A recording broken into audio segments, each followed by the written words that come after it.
Welcome to Threadworthy Thoughts. Um, to be honest, I'm hopping on with many thoughts, especially from this eclipse season and all the things that may have surfaced as a result of it. And, um, you know, one of the things that's really powerful is the other weekend I got to meet someone who's been like a big part of like opening up my journey um, in connection to the universe, in addition to Spirit Led Nomad, who's like a close friend of mine.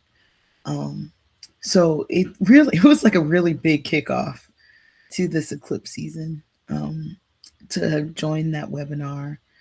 And if, all things align, I think there's one more webinar they're doing this weekend. So if you guys want more information about that, DM me. I could send that. But I got to meet them on video camera. Like so I've been thrilled because this year has been a run of like collecting my heroes kind of thing. Um, some of them I'm collecting with the hopes they were a little bit closer, but some of them we're collecting because I admire what they teach so much,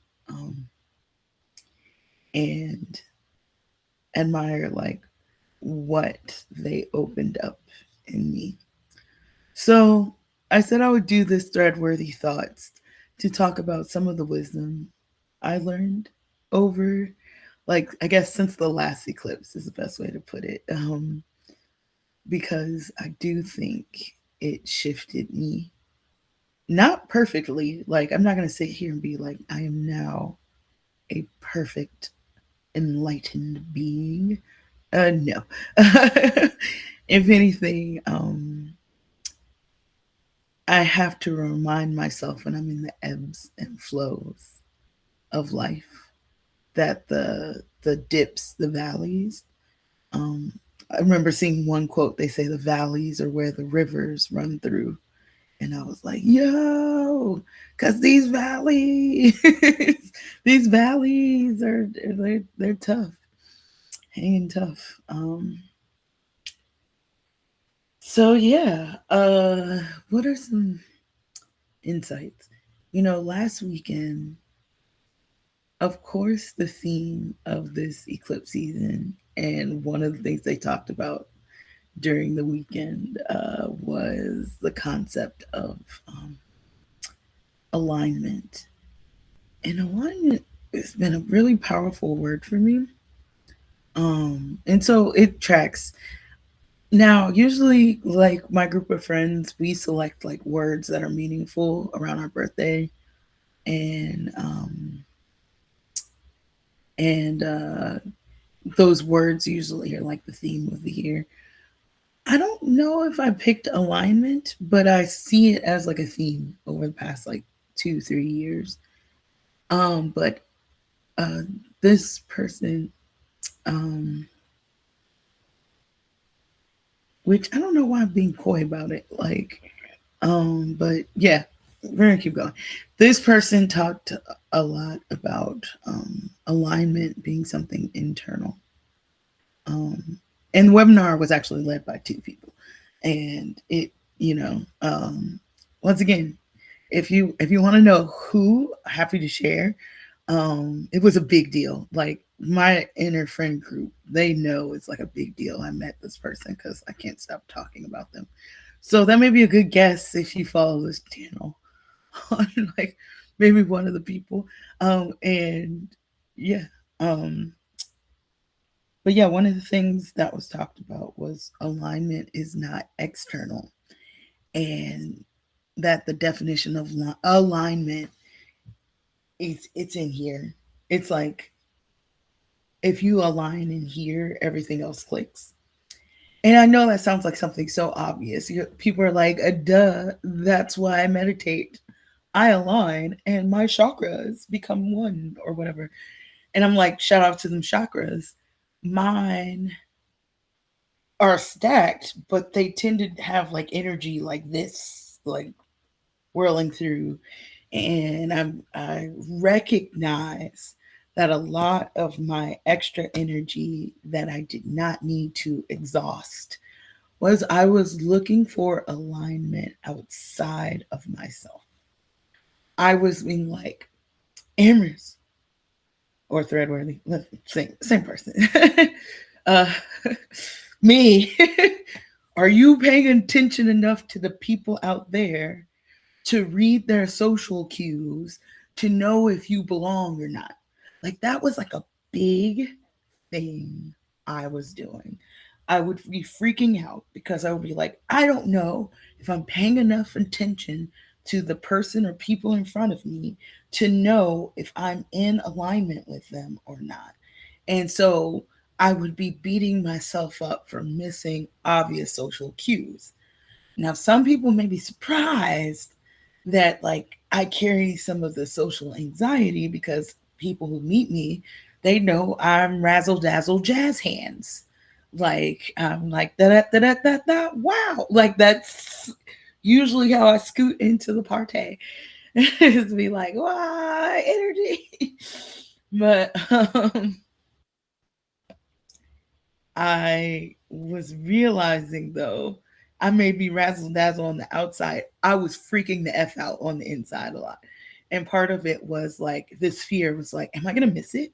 Am I going to miss the subtle thing where this person gives that subtle hint that they're actually exasperated with me, or they hate me, or they're tired of me, or they don't want to be around me anymore? And I didn't get it because I was just so excited to be around them that I miss like the social cues, the social graces. And that was the thing. Like, I know I love engaging with people, I love being gregarious, but having sometimes the amount of grace and tact, especially in, I was going to say in royal settings, like I'm part of a royal court, like this is Bridgerton. I know, like more like the like settings of like I call it like, and no tea, no shade to because some of my friends work for this company, but I called it like Deloitte mode. And no tea, no shade to the company. They're a great company too. They're not who I work for, but they're a great company. But I call it like the Deloitte grace, where they wore the press suit and they had the J. Crew that was perfectly tailored, and they knew how to sit nicely and speak when they knew they were supposed to speak, and silently sit when they're supposed to silently sit. And they had the perfect answer for the client at all times, that all the client could do was be like, wow, such graceful, intelligent individuals. Clearly I could give them the keys to my company to like rebuild it or whatever. Like that's how I imagine it. This is so rude. This is what I imagine happening there.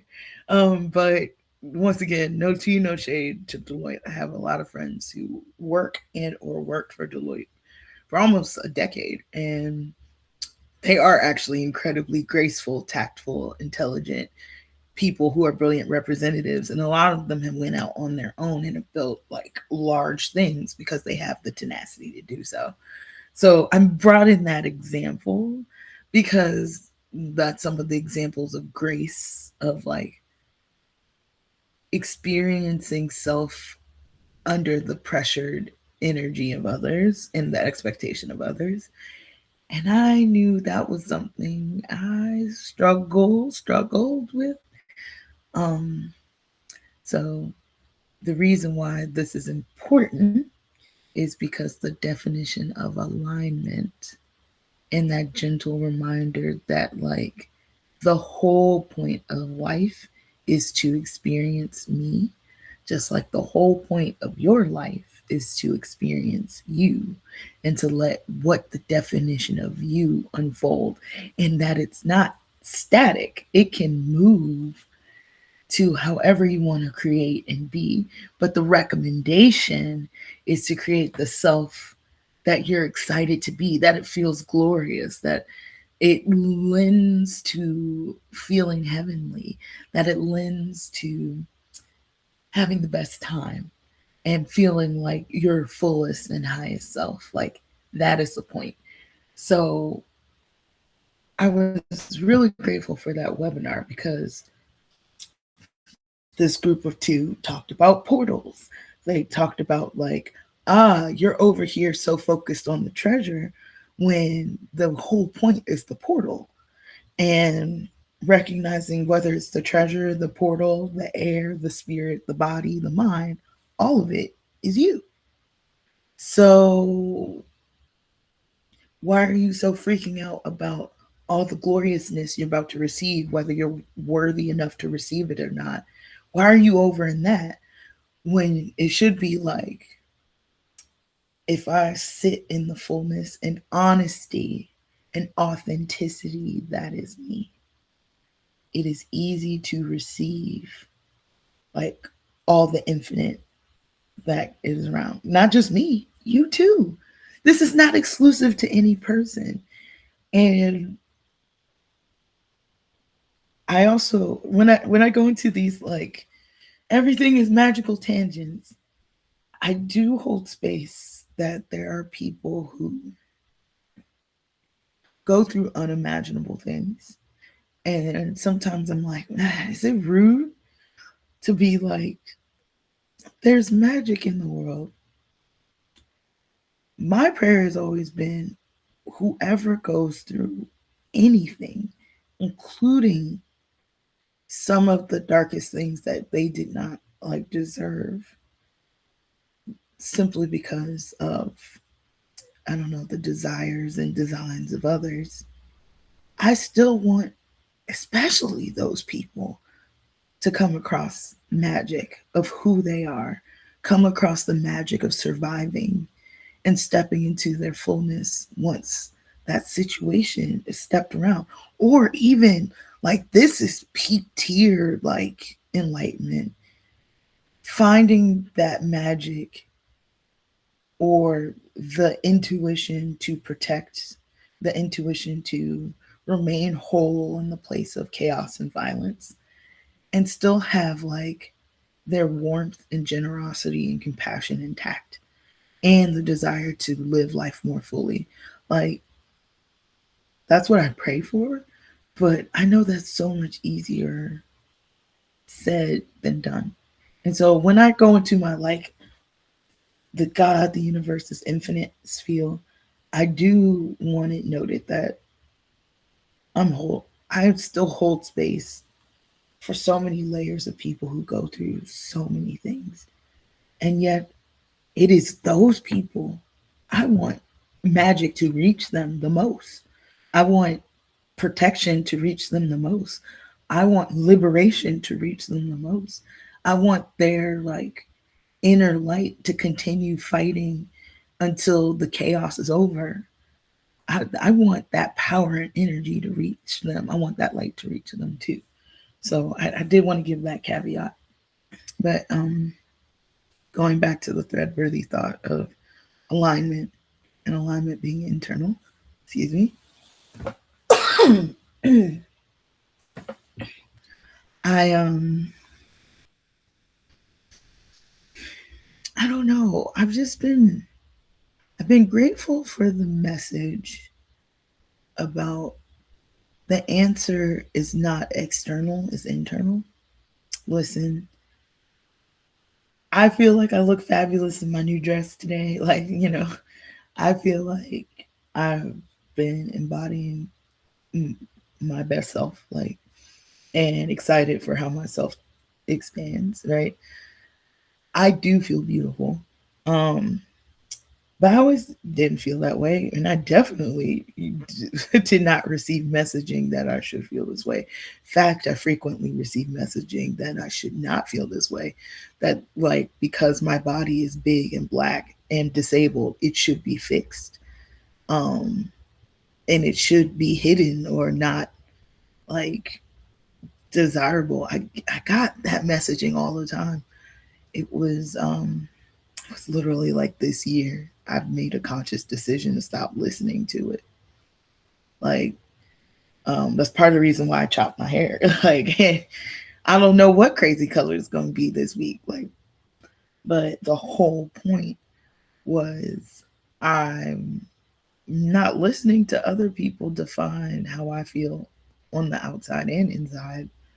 And that was the definition of alignment of like, what does it feel like in my expression to feel my fullest self and carry myself, I don't know, with the level of beauty and presence I feel on the inside more so than what it appears like on the outside.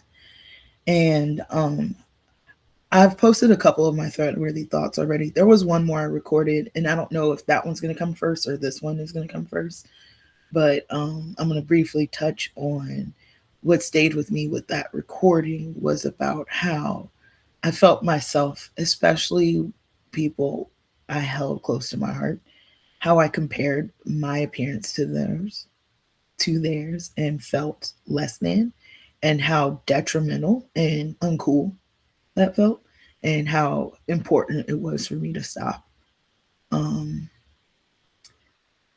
I'm coming back to the alignment means understanding that things like beauty, like embodiment, like spiritual presence, all comes from alignment on the inside. And so that's why my focus, and that's why this Eclipse message from the awesome webinar I got to join last weekend was about understanding that um, the alignment is on the inside. It is tapping to the divine that is present on the inside. The divine is the spirit is in the heart, right? One more time. And um, tapping into that spirit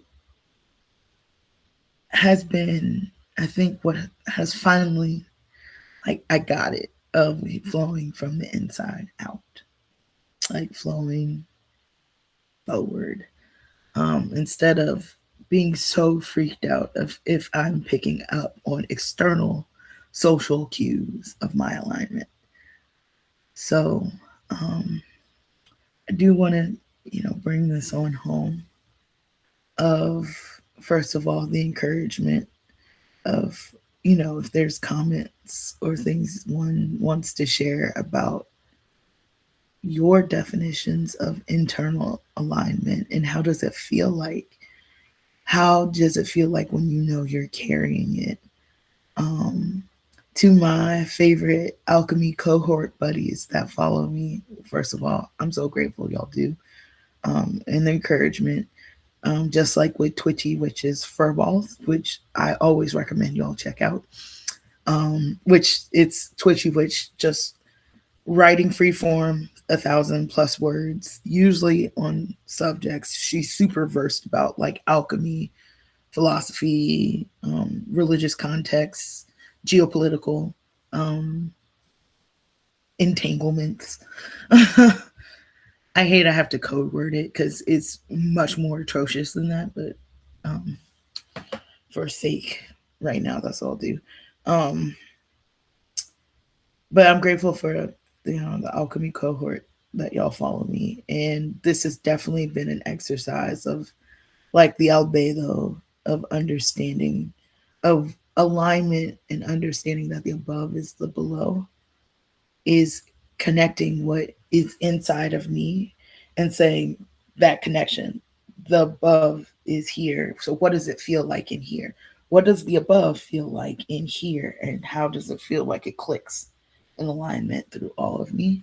And then doing my actions from there to the best of my ability. So if y'all have something in alignment with that, please share it in comments or share this with your posts. Like all of my alchemy cohort knows I root for y'all big time. But yeah, I hope this eclipse season is gentle for you all. I hope the webinar I had attended was like on the Lionsgate portal. So I hope like maybe that was gentle for you all. Um, And yeah, thank you for listening to this Threadworthy Thought. Also, know if you're like, long form people talking at me, not my bag. I would rather like listening to card reads. I also have on YouTube a channel called Threadworthy Reads, Threadworthy with an I, um, where it talks about like spiritual, alchemical, and divine principles, but using it through reading tarot and oracle cards. So, once again, thank you for listening to this Threadworthy Thoughts. And yeah, until next time, I have to click the button.